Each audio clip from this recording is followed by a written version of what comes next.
Friends, ఈరోజు chicken different స్టైల్లో ఖోర్మా లాగా లెకిన్ ఖోర్మా కాదు, ఎలా చేయాలో చూసేయండి. నేను 1 kg చికెన్ తీసుకున్నాను. ఇది బాదాం జీడిపప్పు పేస్ట్ నేను ఆల్రెడీ చేసి పెట్టుకున్నాను. అల్లం వెల్లుల్లిపాయ పేస్ట్ నేను 2 టేబుల్ స్పూన్స్ తీసుకున్నాను. గార్నిష్ కోసం కొంచెం కొత్తిమీర, దీంట్లో పసుపు, ఉప్పు, కారం, గరం మసాలా, ధనియాల పొడి. నా దగ్గర ఫ్రైడ్ ఆనియన్స్ ఉండే అది తీసుకొని పెట్టుకున్నా. అండ్ 2 టేబుల్ స్పూన్స్ ఆఫ్ పెరుగు, ఇంకా పచ్చిమిరపకాయలు ఇట్లా చీల్చి పెట్టుకున్నాను. ఒక్క నిమ్మకాయ. సో మనం ఎలా చేయాలో చూసేద్దామా.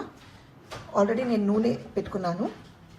సో నూనె వేడైన తర్వాత ఇప్పుడు జింజర్ గార్లిక్ పేస్ట్ చేసుకోండి. చక్కగా ఇది ఫ్రై చేసిన తర్వాత మన పేస్ట్ ఉంది కదా, కాజు బాదం పేస్ట్ వేసేయండి.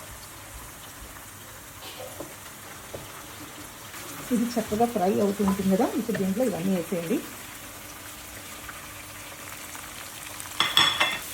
చక్కగా కలిపేసుకొని సిమ్ చేసుకోండి.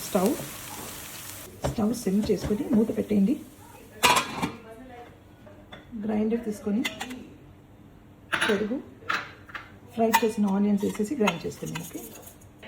పేస్ట్ గ్రైండ్ చేసి పెట్టుకున్నాను, పక్కన పెట్టేసేయండి. కొంచెం వాటర్ వేసుకుంటున్నా. ఇప్పుడు చికెన్ వేసుకుంటున్నా. చక్కగా కలుపుకోండి. ఇప్పుడు స్టవ్ హై మీద పెట్టుకోండి. ఒక 5-10 మినిట్స్ ఉడకనిద్దాం. మధ్యలో ఒకసారి తీసి కలుపుకోండి.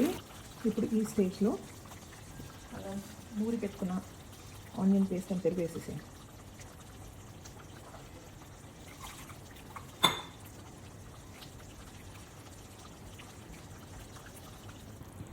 ఇప్పుడు దీంట్లో మీకు ఎంత వాటర్ కావాలి, చిక్కగా కావాలా లేదా చూసి వేసుకోండి. నేను ఒక గ్లాస్ వేసుకుంటాను. ఇది జస్ట్ 5 మినిట్స్ కుక్ అయిన తర్వాత స్లో చేసేయండి. ఆఫ్టర్ 5 మినిట్స్ తీసి చూడండి, ఒకసారి కలుపుకొని సిమ్ మీద పెట్టేయండి. సిమ్ మీద ఒక 5 నిమిషాలు పెడితే చక్కగా నూనె పైకి వచ్చేస్తుంది.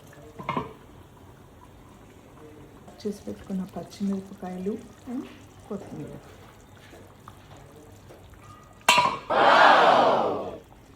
చూడండి, మన చికెన్ కర్రీ ఇస్ రెడీ. నిమ్మకాయ జ్యూస్ వేసేసుకోండి. మన టేస్టీ చికెన్ కర్రీ అయితే రెడీ అయింది. నేను టేస్ట్ చేయలేను బికాజ్ రోజాలో ఉన్నాను కాబట్టి. ఇఫ్తార్ తర్వాత కూడా వ్లాగ్ చేయలేదు. మీకు నచ్చితే లైక్ చేయండి.